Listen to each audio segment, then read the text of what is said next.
Welcome to steno ज्ञान point. दोस्तों, आपकी यूट्यूब चैनल स्टेनो ज्ञान पॉइंट में आपका बहुत बहुत स्वागत है। दोस्तों, इस वीडियो के माध्यम से आपके लिए लेकर आए 100 शब्द प्रति मिनट के डिक्टेशन। दोस्तों, डिक्टेशन की पीडीएफ अगर आप प्राप्त करना चाहते हैं तो वीडियो के डिस्क्रिप्शन में दिए गए लिंक को फॉलो करके आप वहां से प्राप्त कर सकते हैं, या फिर हमारे टेलीग्राम ग्रुप को ज्वाइन करके वहाँ से भी डिक्टेशन की पीडीएफ आप प्राप्त कर सकते हैं।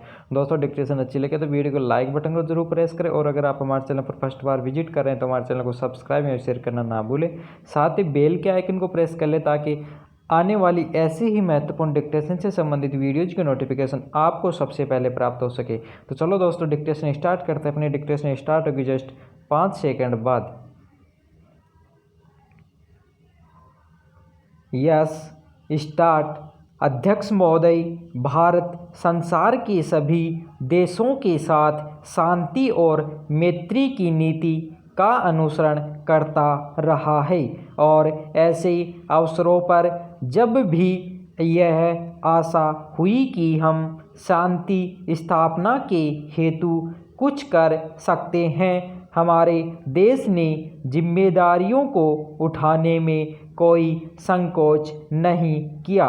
विराम। कोरिया में मेरी सरकार ने तटस्थ राष्ट्रीय प्रत्यावर्तन आयोग की अध्यक्षता स्वीकार की और युद्ध बंदियों के भविष्य के संबंध में अंतिम निर्णय होने तक उनकी देखभाल के लिए संरक्षण सेना वहां भेजी।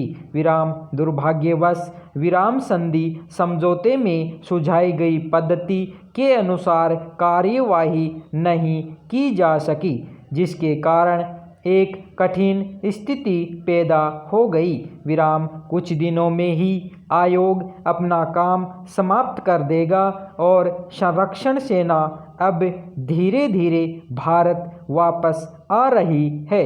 विराम। कोरिया में प्रमुख विवादग्रस्त प्रश्नों का अभी तक निपटारा नहीं हुआ है।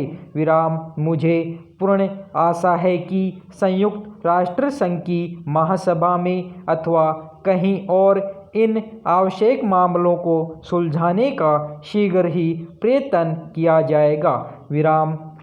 आप सबकी ओर से और अपनी ओर से मैं कोरिया में तटस्थ राष्ट्रीय प्रत्यावर्तन आयोग में अपने प्रतिनिधियों और संरक्षण सेना के अधिकारियों तथा सिपाहियों की इस बात के लिए प्रशंसा करना चाहूँगा कि उन्होंने एक कठिन और नाजुक काम को बड़ी योग्यता तथा निष्पक्षता के साथ निभाया। विराम। पैरा।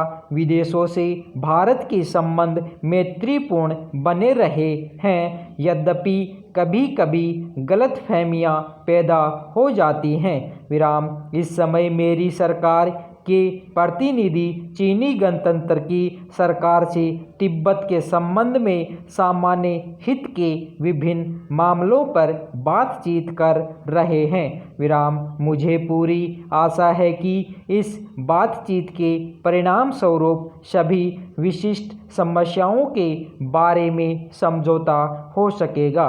विराम। सोवियत संघ और कई अन्य देशों से हमारी व्यापारिक संधियां हुई हैं। विराम। पिछले वर्ष हमारे प्रधानमंत्री पाकिस्तान के प्रधानमंत्री से मिले।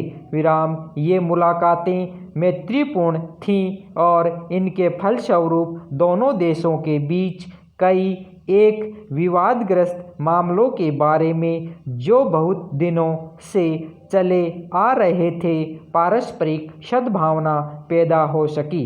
विराम। इस दिशा में हम कुछ आगे बढ़े थे, पर दुर्भाग्य से कुछ ऐसी घटनाएं घटी हैं जिनके कारण प्रगति में रुकावटें पड़ रही हैं। विराम।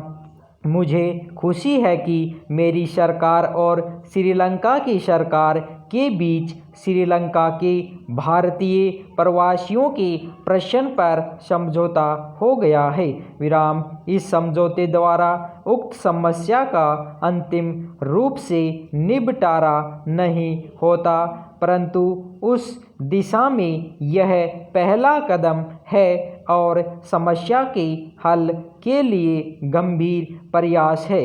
इसलिए मैं इसका स्वागत करता हूँ। विराम अपने पड़ोसी राष्ट्रों श्रीलंका तथा बर्मा से, जिनके साथ हमारे भौगोलिक ही नहीं बल्कि चिरकाल से सांस्कृतिक संबंध भी हैं, मैत्रीपूर्ण संबंध को उन्नत करने का मेरी सरकार सतत प्रयत्न करती रही है।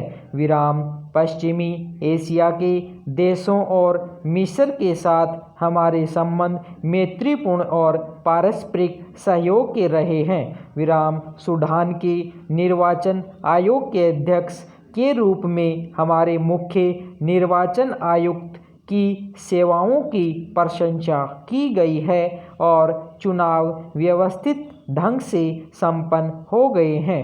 विराम पैरा अध्यक्ष महोदय, मैं सूडान में संविधानता के उदय का स्वागत करता हूँ। विराम जो स्वयंमेव तो शुभ है ही, चिरकाल से त्रस्त और आजकल भी अनेक संकटों के शिकार अफ्रीकी भूखंडों की भावी उन्नति के लिए भी यह एक शुभ लक्षण है। विराम गत वर्ष इस अवसर पर मेरे अभिभाषण के बाद भारतीय संघ में आंध्र नामक नए राज्य का उदय हुआ है। विराम भारतीय राज्यों में इस अभिवृद्धि का मैं स्वागत करता हूँ और नए राज्य की सफलता की कामना करता हूँ। विराम भारत में राज्यों के पुनर्गठन की मांग को देखते हुए मेरी सरकार ने इस कार्य के लिए एक आयोग की स्थापना की है, जिसमें योग्य और अनुभवी सदस्य रखे हैं।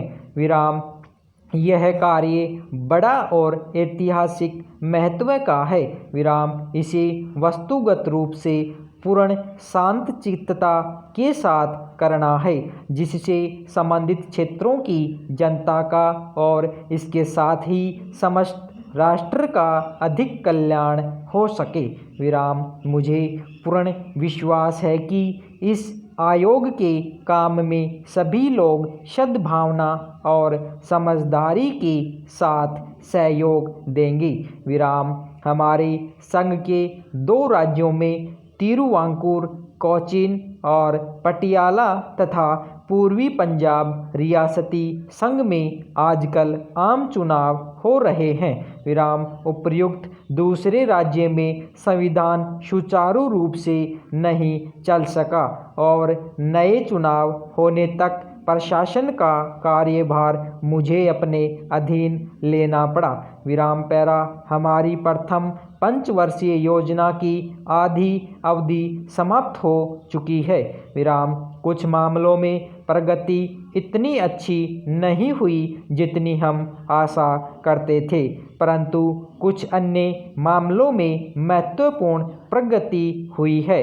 विराम सामुदायिक योजना कार्यों के कार्य में विशेष रूप से उन्नति हुई है और राष्ट्रीय विकास कार्य में भी, जिसका श्री गणेश अक्टूबर 1953 में हुआ था, संतोषजनक उन्नति हुई है। विराम इस कार्य में जनसाधारण का योगदान बहुत उत्साहवर्धक है। विराम इस कार्य का यह पहलू बहुत ही आशाजनक है। विराम यद्यपि औद्योगिक उत्पादन में और कई एक दूसरे क्षेत्रों में विशेष प्रगति हुई है, फिर भी व्यापक बेरोजगारी की समस्या मेरी सरकार के लिए चिंता का विषय है। विराम लोगों को अधिक रोजगार दिलाने के उद्देश्य से रोजाना आयोग अपनी पहली पंचवर्षीय योजना पर पुनर्विचार कर रहा है। विराम साधारण आर्थिक स्थिति में बराबर सुधार हुआ है। विराम 1952-53 में अनाजों का उत्पादन उसके 1 वर्ष पहले की अपेक्षा 5 लाख टन अधिक हुआ है और इस वर्ष की स्थिति भी अच्छी है। विराम खाद्य की स्थिति में सुधार बहुत संतोषजनक है और देश इस दिशा में आत्मनिर्भरता के लक्ष्य की ओर तेजी से आगे बढ़ रहा है। विराम औद्योगिक उत्पादन में विशेषकर सूती कपड़े, कागज, रासायनिक पदार्थ, बाइसिकल, नमक और बहुत से इंजीनियरिंग संबंधी उद्योगों के क्षेत्र में उत्पादन काफ़ी ज़्यादा होता रहा है। विराम औद्योगिक उत्पादन की सूचक संख्या बढ़कर 1953 में 1345 हो गई, जबकि 1952 में वह 129 थी। विराम युद्ध के बाद से हमारे औद्योगिक उत्पादन का यह उच्चतम स्तर है। विराम इस्पात उद्योग के विस्तार और इस्पात के एक नए कारखाने की स्थापना के संबंध में इस समय अंतिम कार्यवाही हो रही है। विराम पटसन और चाय उद्योग अब अच्छी स्थिति में हैं। विराम धन्यवाद।